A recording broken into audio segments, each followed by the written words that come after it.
Portrait of an Entj.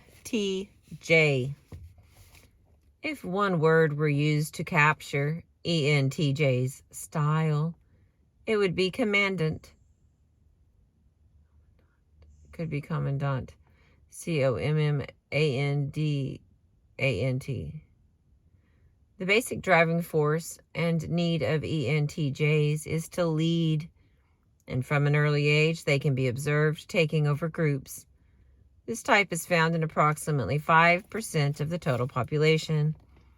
Entjs have a strong urge to give structure wherever they are, to harness people to distant goals. Their empirical, objective, and extroverted thinking may be highly developed.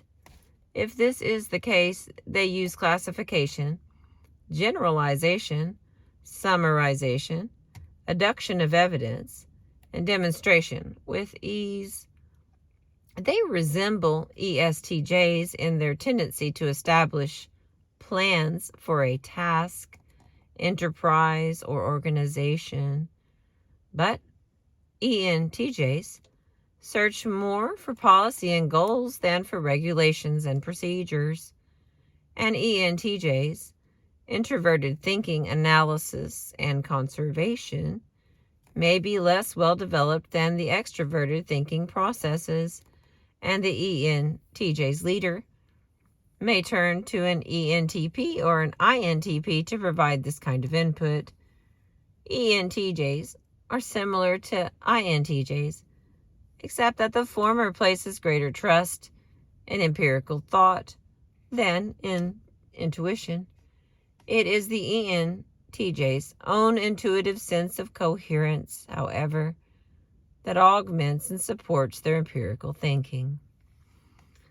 Although Entjs are tolerant of established procedures, they can abandon any procedure when it can be shown to be indifferent to the goal it seemingly serves.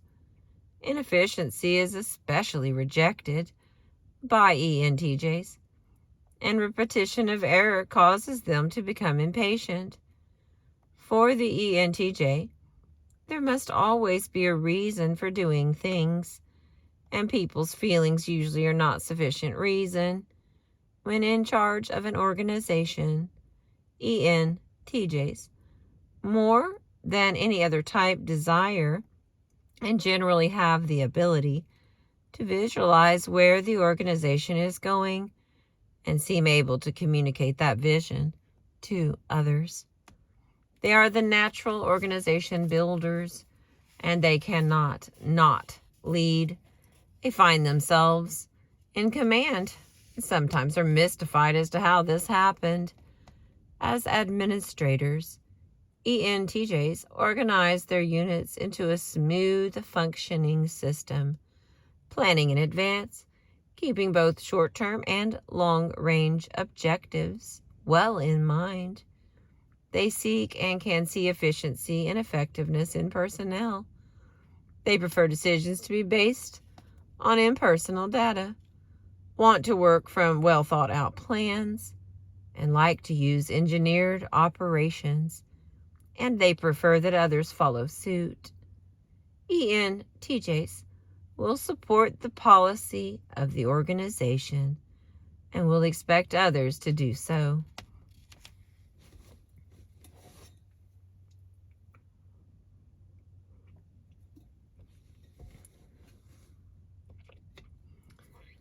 Entjs will usually rise to positions of responsibility and enjoy being executives. They are tireless in their devotion to their jobs and can easily block out other areas of life for the sake of work. They will be able to reduce inefficiency, ineffectiveness, and aimless confusion, being willing to dismiss employees who perpetuate such behaviors. Entjs tend to work in organizational structures of some sort, tend to be in charge administratively, and rise to top levels of responsibility, whether in the military, business, education, or government.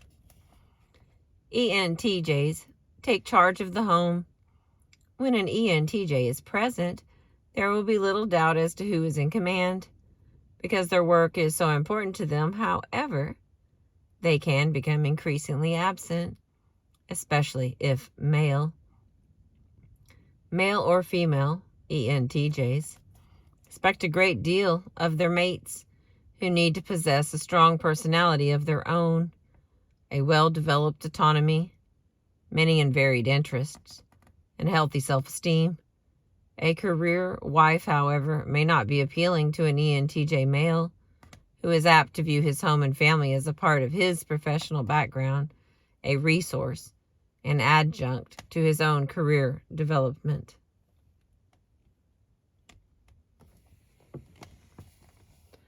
As a parent, an ENTJ will be thoroughly in charge, and the children will know what is expected of them and will be expected to obey.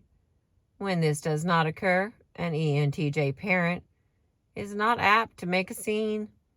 Rather, there is more likely to be a low-key, firm issuance of a reprimand and a taking for granted of immediate obedience. While both mating and parenting are roles of importance to the ENTJ, they are to some degree preempted by the ENTJ's strong career interest. The romantic dream and the quest for the ideal mate is usually not a characteristic of this type. ENTJs generally do, however, expect home to be attractive, well-ordered, with meals served punctually, and maintenance accomplished on schedule. All these in the service of the larger goal of creating a family system where children can be reared to be productive and healthy, and establishing a devoted, harmonious relationship between man and woman. An ENTJ male might expect his mate to be active in civic and community affairs, to be socially sophisticated, and as well educated as he. The ENTJ female may find it difficult to select a mate who is not overwhelmed by her strong personality and will. Thank you for listening. I appreciate you.